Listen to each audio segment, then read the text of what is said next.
Hey fam, welcome back to Can We Talk with Jewel podcast. I want to welcome you all back, all of my loyal and cherished supporters. You guys are amazing. I hope you caught our last podcast we dropped on Memorial Day. Just so you know, we are not holding back. I want to thank you again for tuning in to Can We Talk with Jewel, proudly sponsored by fundraisingcup.org. As you know, this month we have been working on various series that are very sensitive that many other podcasters would typically shy away from. And I'm excited for this particular series that we're launching today, which is a call to action for our sacrificial lambs, which will solely highlight our abused, exploited, and or missing men, women, and of course, children, of course. And we're going to raise awareness by preventing child abduction and hopefully fostering a community that will bring in support on this topic. Those of you who follow me on my social media pages know that this topic is very close to my heart and it really hits home for me for a myriad of reasons if you've been following the podcast series. So it took me a while to actually launch this call to action as I have, gone through my own healing and am now feeling well enough to tackle this head on. So, without further ado, what I want to do is I want to jump right into a video that I think touches on why we're doing this and what's going on behind the veil, and hopefully give a lot of you women some insight that is often not told. And then when we hear it, sometimes we hear it, but we're not really listening.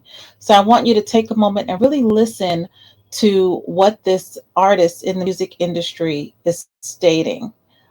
Clearly, he knows things that are going on in dark places in the industry that many of us don't necessarily think would hit our backyard, or if it does hit our backyard, we would not correlate it at all. And so I want you guys to listen to this video, and then I'm going to continue talking about this new series.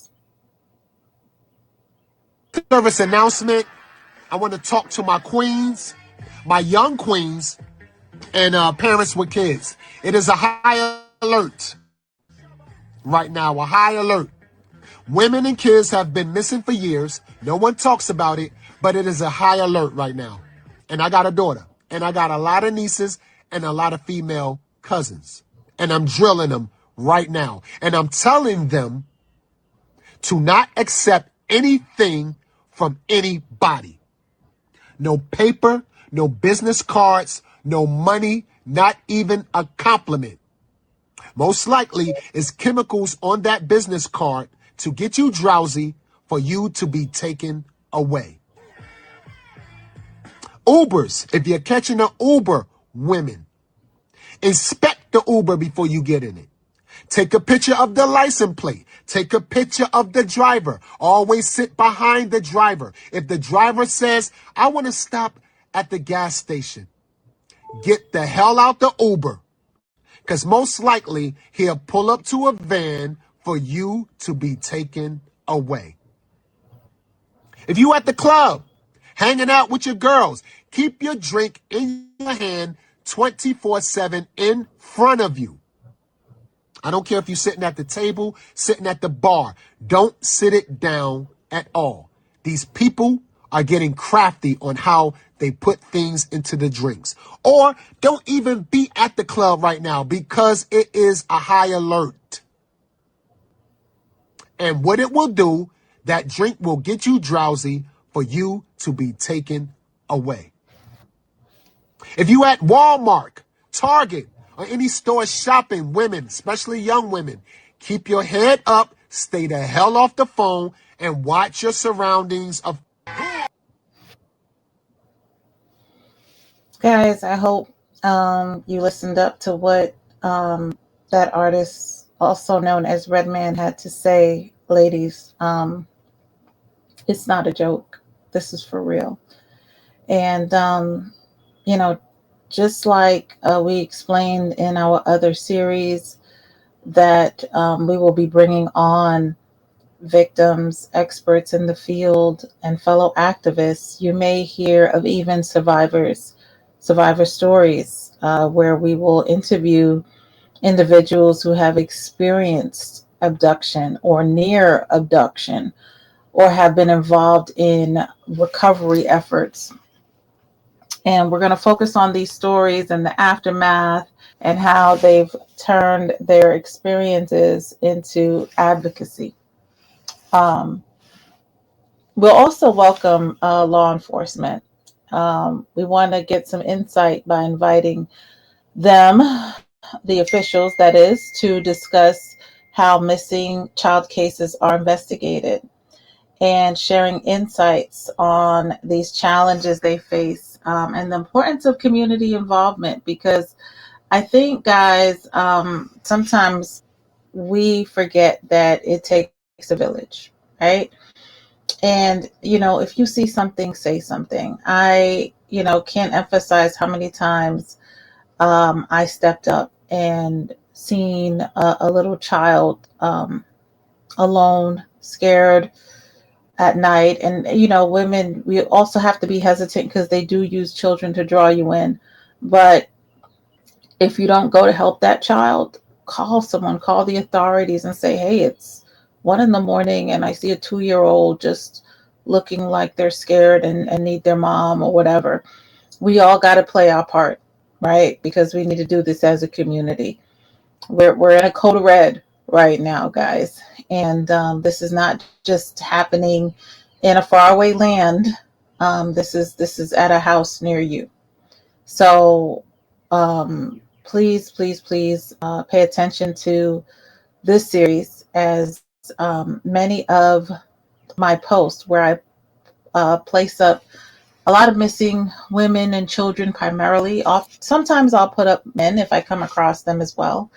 Um, but those of you know that fundraisingcup.org's mission is primarily to support women and children. So I will post daily missing women and children. Sometimes they are primarily of color, because these individuals often are not, they're not publicized as much in other media outlets. So we want to get that extra push. And one of the concerns about the children and the people of color that go missing is, a lot of times, um, it's not really discussed, but the attraction to the melanin, um, is it goes for a really high price, as well as the organs thereof. So we want to raise awareness where it's not raised, and we want to help educate the public and dispel the fears that are not based on evidence as well. So, one of the things I am excited to do is I want to highlight some of the grassroots organizations. I've come across some really, really good individuals and groups that are also calling to action these search parties and raising awareness, and they're volunteering and working tirelessly to locate these missing children. And I want to give them their flowers and their kudos while we can. We would like them to come on the show and share their methods, success stories, and how listeners can get more involved in this process. So, and I don't want to just stop there. I want to touch on the psychological impact and effects of abduction on children and families, and of course the healing that needs to come with it. I think oftentimes our community, when things happen, we immediately go into the blame game and the pointing of fingers. And that doesn't necessarily help heal those psychologically involved. And whether or not a parent dropped the ball, the community dropped the ball, you and I dropped the ball,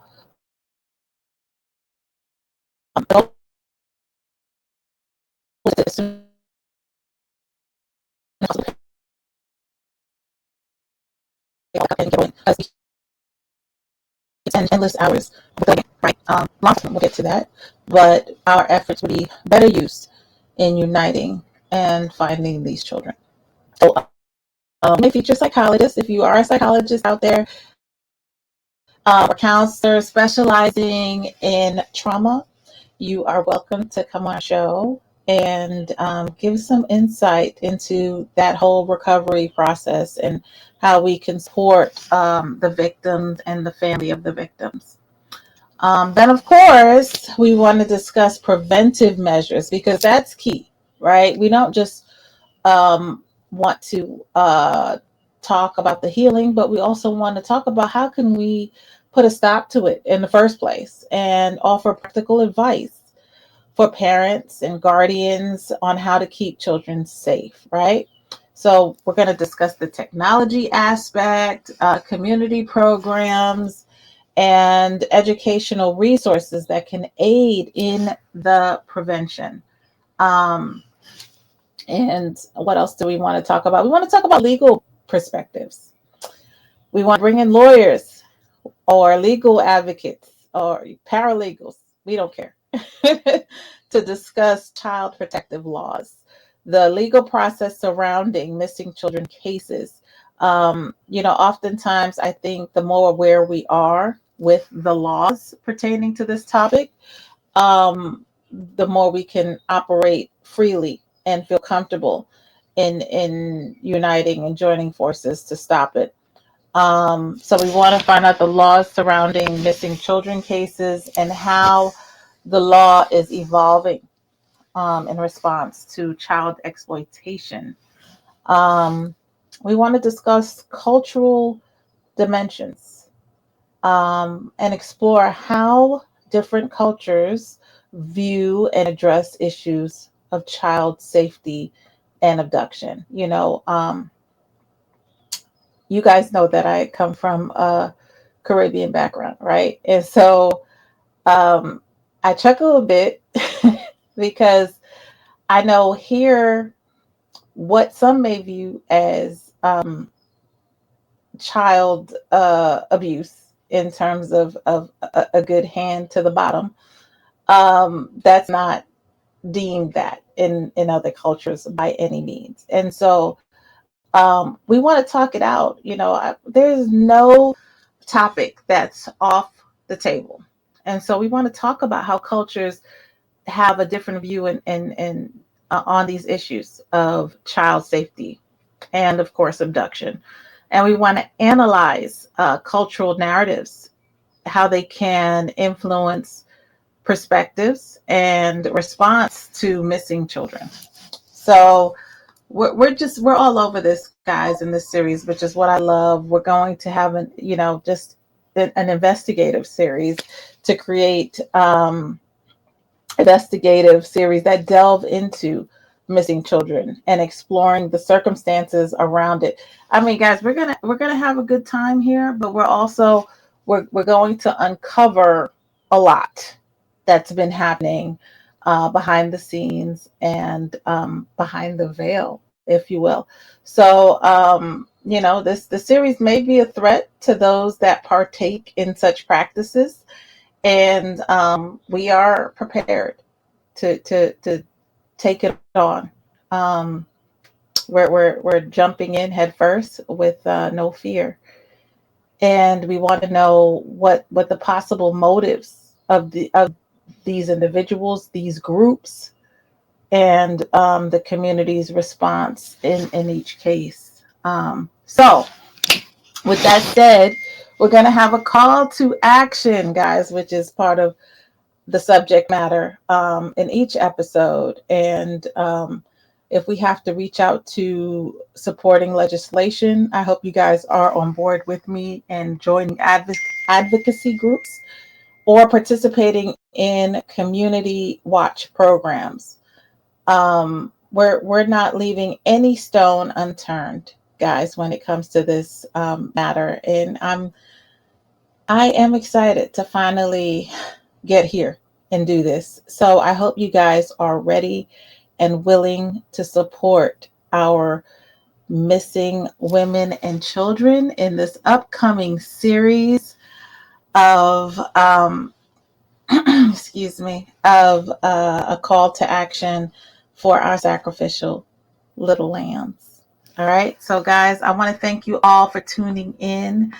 And those of you who missed Memorial's Day podcast, it is on Spotify. So definitely, if you are following us there, check out Spotify, or you can go to any of my social media outlets, and it will direct you to the link. So you can find that there. It was a really good one, guys. Check that one out. It's a spiritual podcast talking about the bloodline of Jesus, which is a topic that many religious leaders don't really want to tackle because it'll shake up old school beliefs and comfort levels. But listen, if we're not digging for the truth, then we're not doing the work. And the Lord said that we need to seek Him first, and we can't care about what people think, how they feel. We're going to search for the truth any and every which way we can. So, with that said, I want to thank you all for joining us today on this podcast. I look forward to this series, and of course, your feedback about where we're going with this and how you feel is always welcome. So, until we meet again, take care and God bless.